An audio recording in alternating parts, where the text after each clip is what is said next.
Good afternoon to our viewers here in Kenya and around the world. It's time for Lunchtime News this Sunday, the 13th day of June 2021. Glad to have you tuned in. I'm Purity Museo. Byron Abuli is our sign language interpreter this afternoon. The decision by the Siaya County Emergency Response Committee to ban burial ceremonies to curb community spread of COVID-19 seems to be bearing fruits after politicians skipped the burial of ODM leader Raila Odinga's uncle Peter Odima in Alego, Usonga. Siaya County government has tightened the COVID-19 protocols following an alarm over surging COVID-19 infections in the Nyanza region. The burial of the late Peter Odima, the maternal uncle to the former Prime Minister Raila Odinga in Magwar village, Siaya County, went on without a good number of his family members, including Raila Odinga, following new COVID-19 protocols imposed by the county government to curb the spread of the deadly COVID-19 disease. Locals who had thronged the village in anticipation that the former Prime Minister would attend the burial left a dejected lot when they learned that neither Raila, his brother Dr. Oburu Odinga, nor former GEM MP Jakoyo Midiwo would attend the funeral in conformity with the COVID-19 protocols. Siaya County has imposed new COVID-19 protocols, including reducing the number of mourners at any given time as the pandemic takes toll on locals. During the burial, Siaya Deputy Governor Dr. James Okumbe, who represented Odinga at the ceremony, sounded an alarm over surging COVID-19 infections in the county and urged locals to take the government containment measures seriously. The county is on high alert over new Indian COVID-19 variant reported in the neighboring Kisumu County. And former NACADA Chairman John Mutudhu has cautioned the political class against politicizing affairs of the judiciary. Mutudhu urged elected leaders and other state officers to instead channel their energies towards the welfare of citizens. The former NACADA boss at the same time advised President Uhuru Kenyatta and Chief Justice Martha Koome to seek amicable ways of settling the spat between the executive and the judiciary for the benefit of all citizens. And he was speaking on the sidelines of a career mentorship program for teenagers organized by the Africa Inland Church, Bondeni.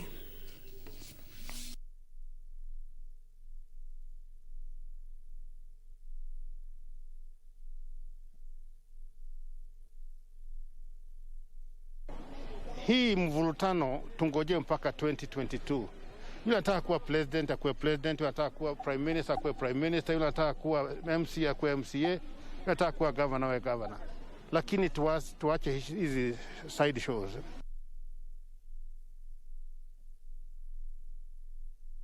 Elsewhere, a section of private ranchers in LAIKIPIA County has protested the invasion of the land by livestock herders. The ranchers accuse the illegal grazers of destroying their crops and other structures in the ranches with impunity and are calling for a review of the laws on trespassing to increase penalties for offenders. A section of private ranchers in Laikipia County say livestock herders in Rumuruti and adjacent areas are causing conflict in the competition for water and pasture. Lucy Wamboi of Jennings Farm claims all her efforts to cultivate the land have gone down the drain as the herders allow their animals to graze on crops. Kila siku wanaigisha busi zao hapa ndani na nimeenda gharama mingi sana, na kuna soka nilikuwa nimepanda kwa upande mwingine eka kama 20. Siku ya Disemba walikuja wakakulisha yote. The tussle has also moved to courts, with the ranchers seeking court orders to have the illegal herders evicted. Tulienda kotini na walikuwa wanadai kwamba hao ndio wamiliki wa shamba ambalo liko katikati ya river, katikati ya mto na shamba la Jennings, lakini sheria inasema shamba hilo ambalo liko katikati ya mto na shamba inaitwa riparian reserve, na ule riparian owner ni ule mwenye shamba ambalo liko adjacent to the river. Ranchers say perennial conflict caused by the illegal grazers have led to the killing of 7 people in the last 1 week, prompting the government to deploy more security officers. Sisi kama Jennings tumekuwa threatened hata kuuawa. Hata kuna mwajiri wangu mmoja wa security mwenye aliuawa kwa sababu ya hii shamba. Na sasa tukiendelea namna hiyo, inaonekana ni kama wanataka kututhreaten ndio tuondoke, ndio tuwaachie shamba.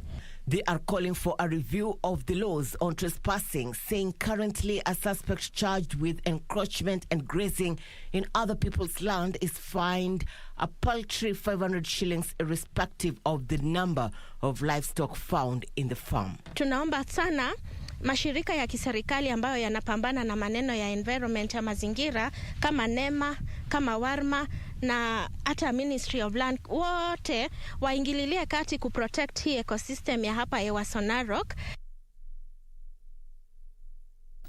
To some mental health awareness campaign, 8 mental health activists have walked for over 100 kilometers from Amagoro to Busia town to sensitize the residents on mental illness. Led by Silas Juma and Joel Barua, the team noted that most Kenyans are affected by mental problems due to stress and were creating awareness aimed at ensuring citizens are coping well. Following increased cases of mental illness in the nation and Busia County in particular, 8 mental illness activists have embarked on a journey to sensitize residents of the region on the condition. Takwimu zinaonyesha kwamba mmoja kati ya watu 4 ana matatizo ya akili.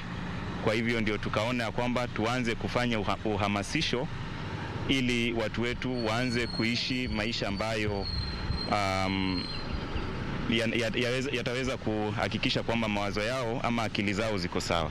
They noted the cases of murder and people taking their own lives are also on the rise among families, an issue that needed to be addressed. We have a responsibility as a society to address this matter, 1, by creating awareness, which we have commenced, and 2, by all of us participating in ensuring that all agencies, all systems come together to address this matter of mental issues.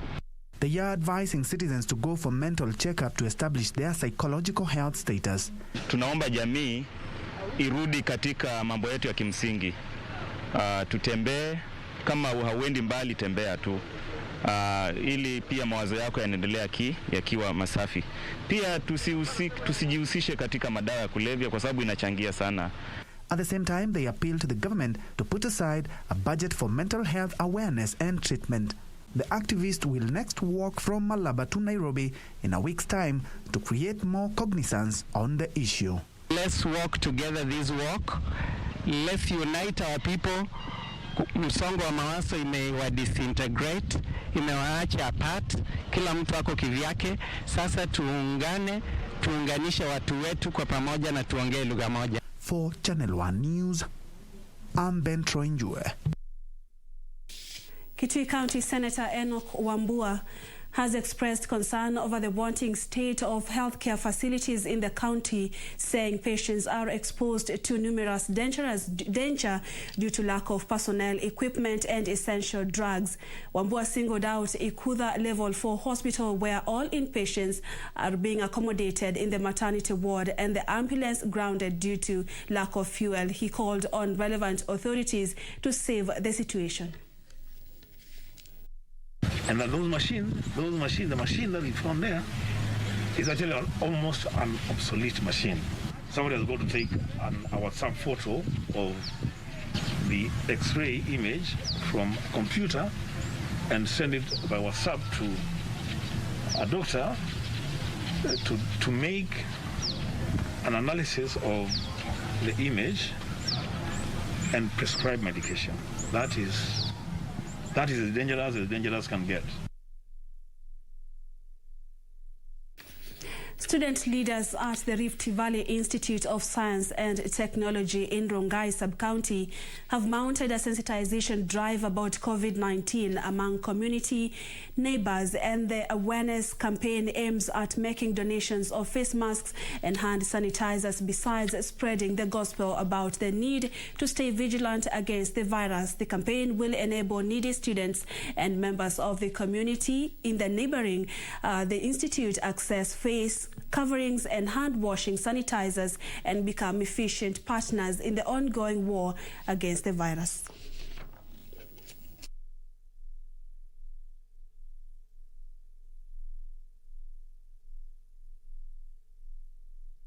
ilikuwa imeinuka sana na corona.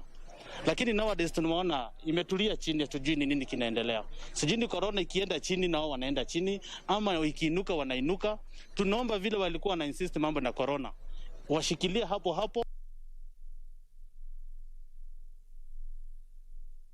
Elsewhere, residents of Red Hill area in Limuru have raised health concerns over a proposed 5G data center project by Safaricom in the area led by their leaders. The residents say the project seeks to change the land from agricultural to industrial, saying the health of nearby dwellers may be at risk.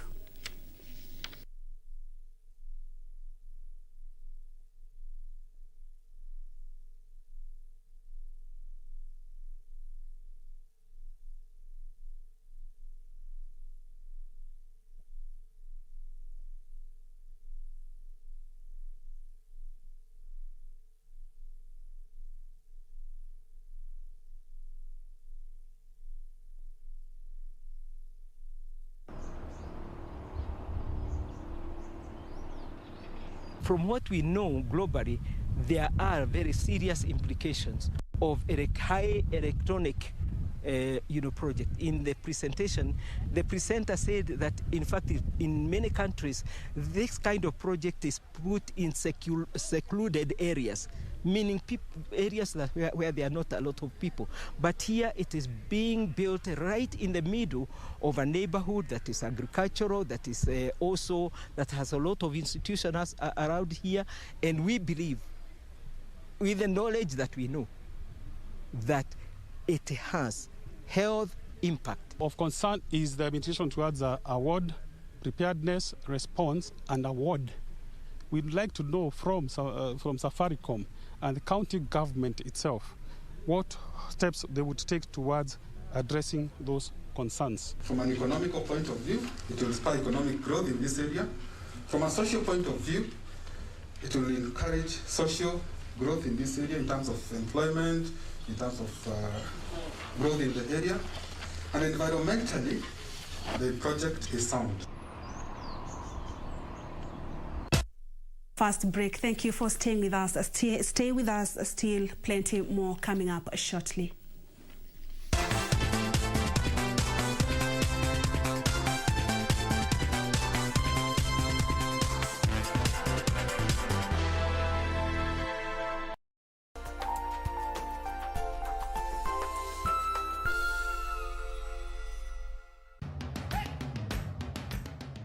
Bwana Motiso, pikipiki yako ndio hii.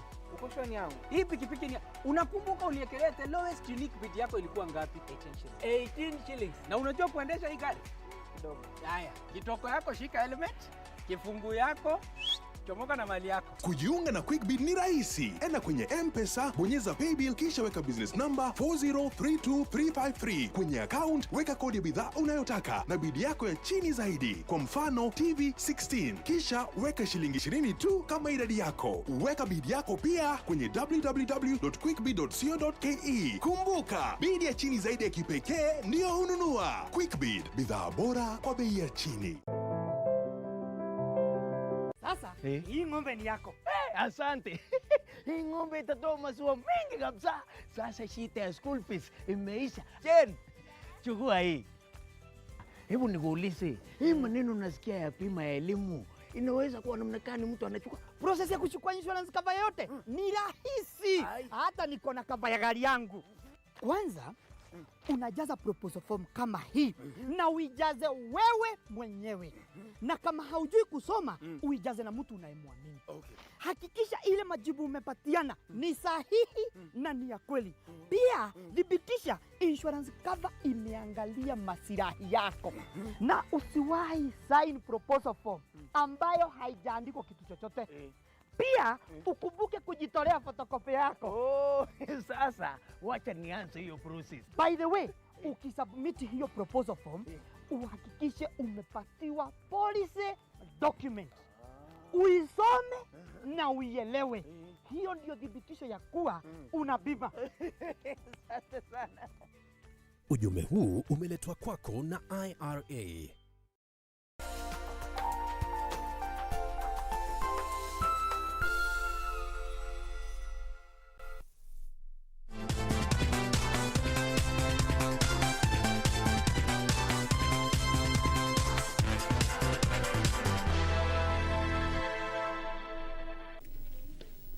Thank you so much for staying with us. You're watching Lunchtime News this Sunday afternoon. Byron Abuli is our sign language interpreter.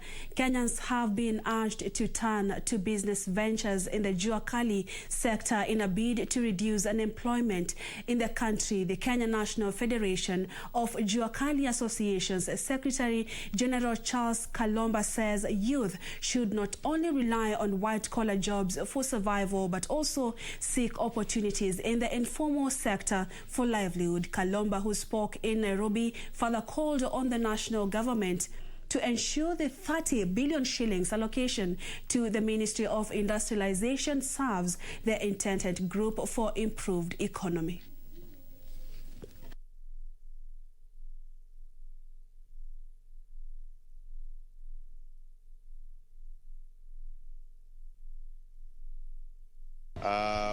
We began to look at how do we now implement the progression pathway where the Jua Kali guys, we have to recognize their prior skills, where they have learned, recognize their prior recognition of prior learning, where they have been learning, and then we take them across to trade testing for third grade, then second grade, and then first grade, and then they can become craftsmen, and then they can progress to master craftsmen and professional craftsmen. Because Kenya has a qualification framework which has morally been considered as a theoretical framework. So people have got a lot of certificates, but the delivery end practically is lacking. So I will be a professor who is an engineer, but the line where I'm operating from as an engineer does not bring results. Elsewhere, Laikipia North Member of Parliament Sarah Lekorere has called on the members of Parliament to invest in education in their constituencies to ensure their regions realize economic growth and move away from retrogressive cultures. Lekorere says that education is the only way to reduce cases of cattle rustling and banditry in the pastoralist regions. According to the legislator, construction of more schools in the region has seen massive reduction of cattle rustling cases. Lekorere, who officially handed over 4 classrooms to parents at Sirimon Laikipia Day Secondary School, called on the Ministry of Education to facilitate the registration of the new school and deploy teachers to ensure it benefits from the free education program. Lekorere,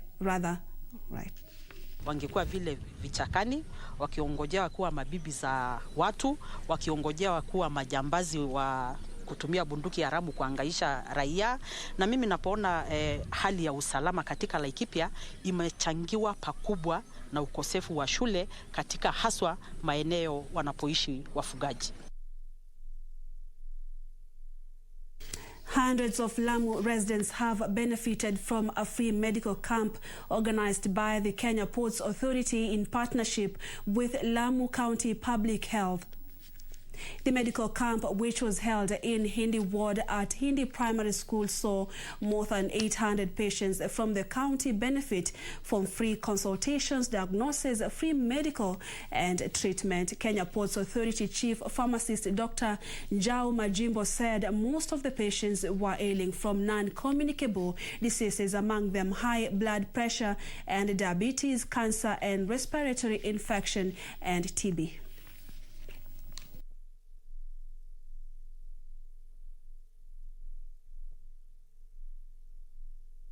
Kuna nurses wa nutrition wale wataweza kuwaelezea watu jinsi ya kula vyakula vizuri. Maanake yale magonjwa nilokuambia yale kama diabetes, ugonjwa wa kisukari na ushinikizo wa damu mwilini, mara nyingi huwa yanaletwa na vyakula ambavyo vimetengenezwa visivyo.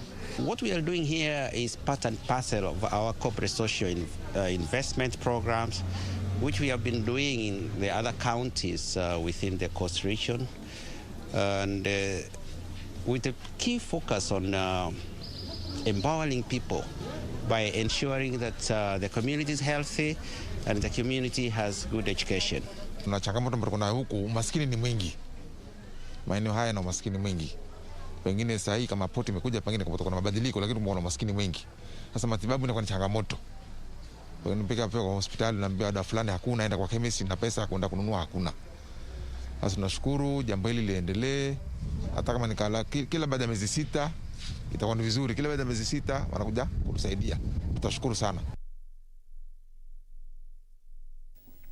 And in Narok County, the county government, in conjunction with the private-public partnership, is celebrating 20 years anniversary of conservation of the 126 hectares Mara Triangle in the Masai Mara, which has seen tremendous conservation efforts.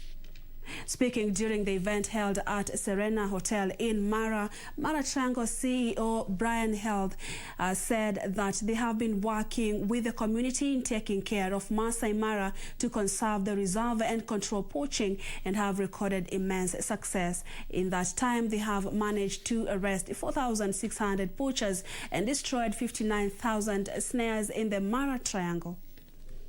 Maliza hii maneno ya waizi, maliza maneno ya waindaji, ajambo sisi na ungana na TANAPA.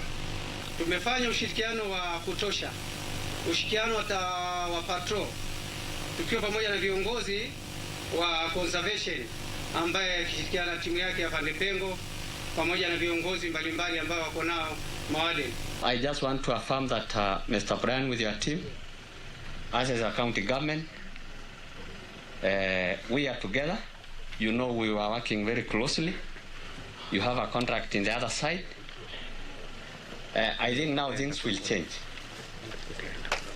so that the entire Mara ecosystem is uniform.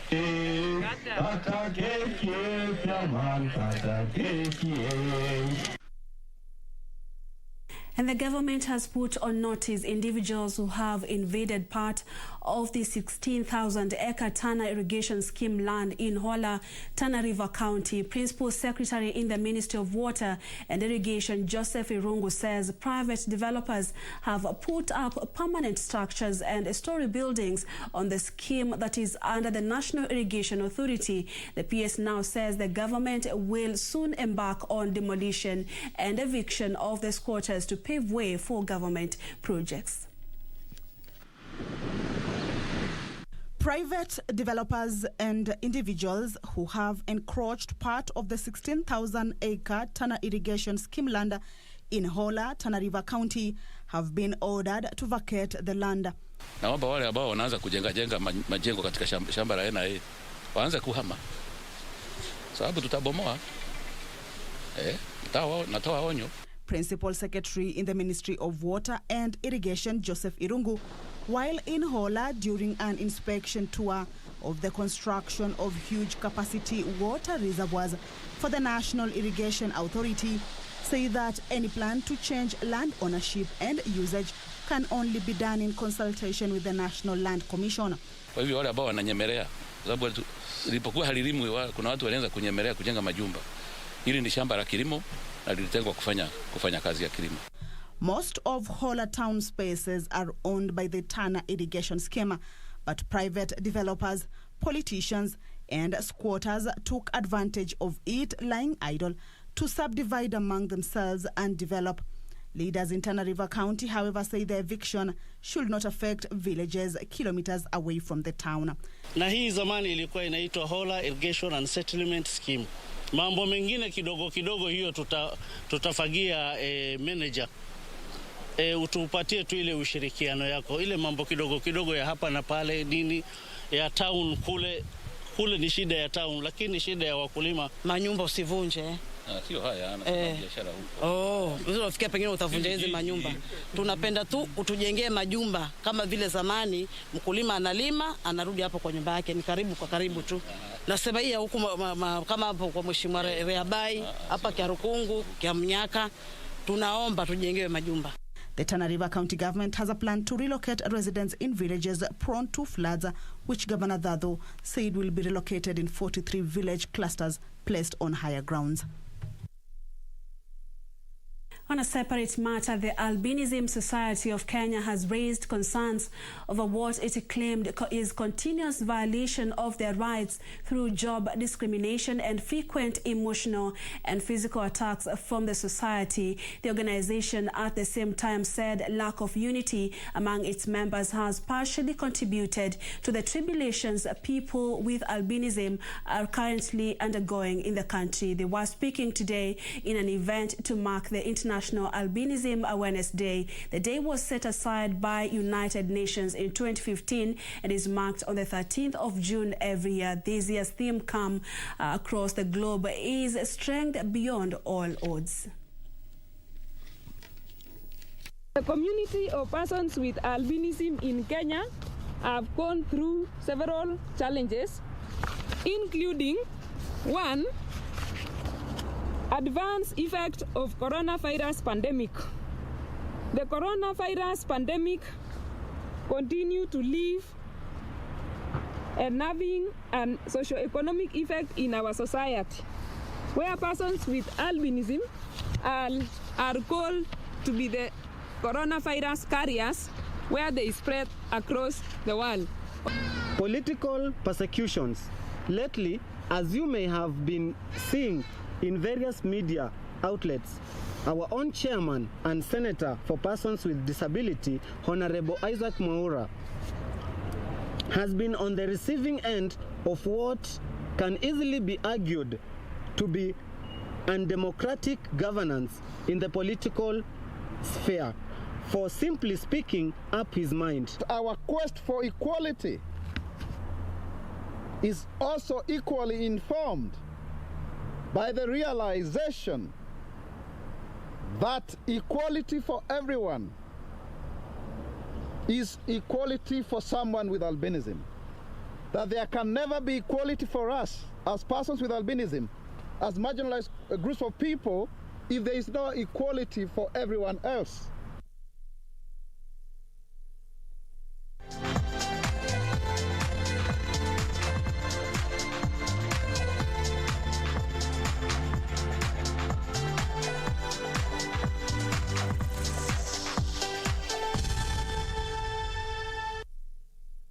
In the sports arena, Kenya's cricket lioness on Saturday won the 4th KWIBUKA Memorial Women's T20 title in Kigali, Rwanda after a 7-wicket win over Namibia. The KWIBUKA tournament is one of the remembrance events of the 1994 Rwanda genocide, and Kenya has won 4 of the 7 titles since the tournament's inception.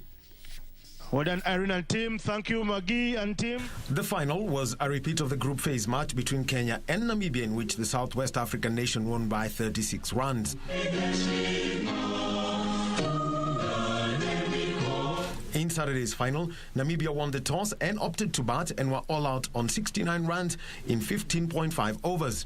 Player of the match, Sarah Bakita, was the chief destroyer of the Namibia batting lineup with 6 wickets, her second 5-wicket haul of the tournament. Oh wow, Margaret Ngoche, she's made a statement here. Brilliant way for Kenya to get over the line. I think it's a 6, the first of the game. And what a way for Kenya. The Idambo sisters, Lavenda and Melvin, took 1 wicket each, while Quinta Abel took a wicket and a run out. Namibia's best batter was Sylvia Shihepo with 16 runs. In reply, Kenya scored 72 runs for the loss of 3 wickets, and they got a 7-wicket win. Captain Margaret Ngoche top scored with 37 runs of 30 balls, including the winning 6. Sharon Juma added 16 runs and Quinta Abel added 10.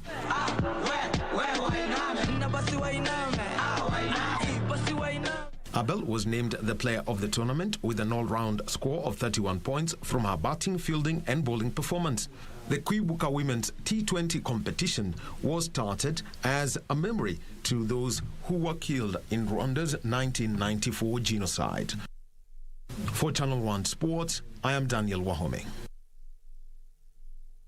And Romelu Lukaku paid tribute to his Inter Milan teammate Christian Eriksen after scoring against Russia to help world #1 side Belgium start Euro 2020 with a win. Denmark midfielder Eriksen collapsed on the pitch early on Saturday in the Group B game with Finland and received emergency treatment on the field. Maestro. And it's Golovin's corner, which first up that event. Belgium opened their Euro 2020 with a comfortable 3-0 win over Russia last night. There were some doubts as to whether the game in St. Petersburg would go ahead as scheduled because of events in Copenhagen, before it was later given the all clear. Lukaku opened the scoring after pouncing on a mistake by Andrei Semenov. Little Dries Mertens. It's come to Lukaku, who would not miss from there. Chaotic Russian defending.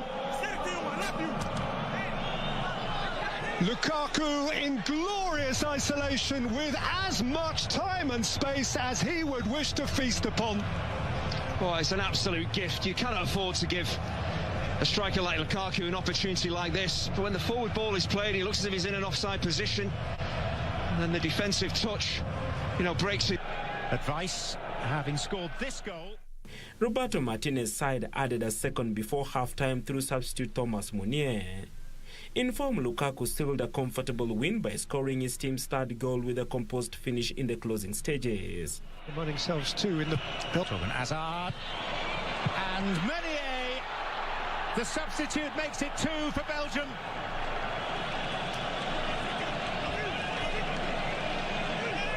He scored on this pitch in the World Cup third-phase playoff against England. He repeats the Belgium versus Russia game started after it was announced that Denmark midfielder Christian Eriksen was awake and stable in hospital after collapsing in their match against Finland. The game in Copenhagen was suspended before half-time after the former Spurs playmaker fell to the ground and was given emergency treatment on the field. It later on restarted, with Finland eventually winning the Group B encounter 1-0. 3 matches will be played today. England face Croatia, Austria play North Macedonia, while Netherlands have a date with Ukraine.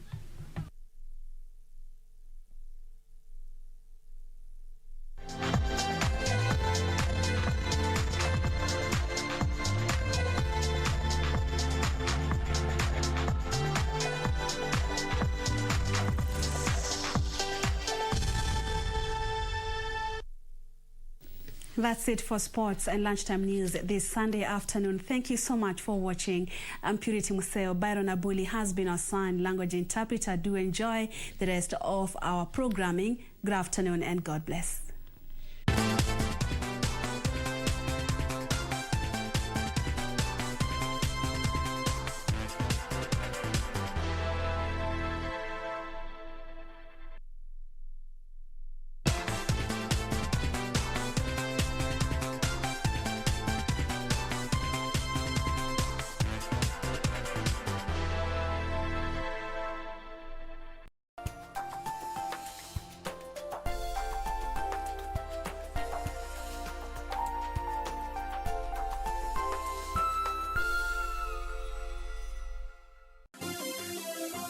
Vera Beauty College.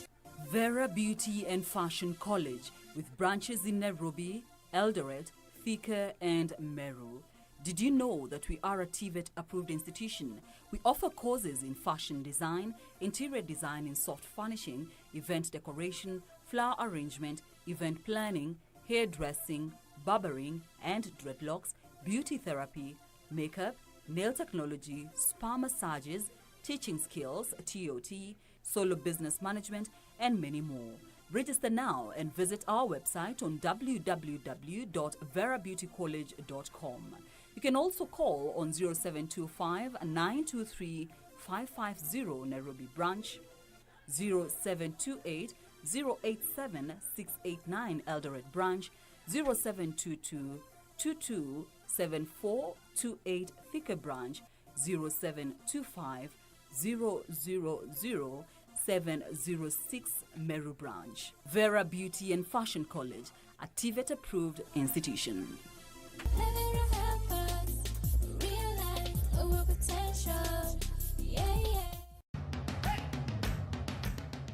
Bwana Motiso, pikipiki yako ndio hii.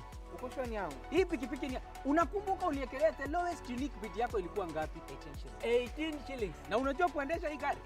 Kidogo. Haya, kitoko yako shika helmet, kifungu yako, chomoka na mali yako. Kujiunga na QuickBid ni rahisi. Enda kwenye M-Pesa, bonyeza paybill kisha weka business number 4032353. Kwenye account weka kodi ya bidhaa unayotaka na bid yako ya chini zaidi. Kwa mfano TV 16. Kisha weka shilingi 20 tu kama idadi yako. Weka bid yako pia kwenye www.quickbid.co.ke. Kumbuka, bid ya chini zaidi ya kipekee ndio ununua. QuickBid, bidhaa bora kwa bei ya chini. Every time I'm in front of the camera, I remember my culture. After all, story ni yetu. Kama unadai drama origi, telenovelas na sports, get your GoTV decoder na 1 month GoTV Plus for 1,299 bob. Download my GoTV app kumanage account yako on the go, ama dial *423# kusubscribe, kupay, kureconnect, kuupgrade ama kuclear errors. GoTV, love it.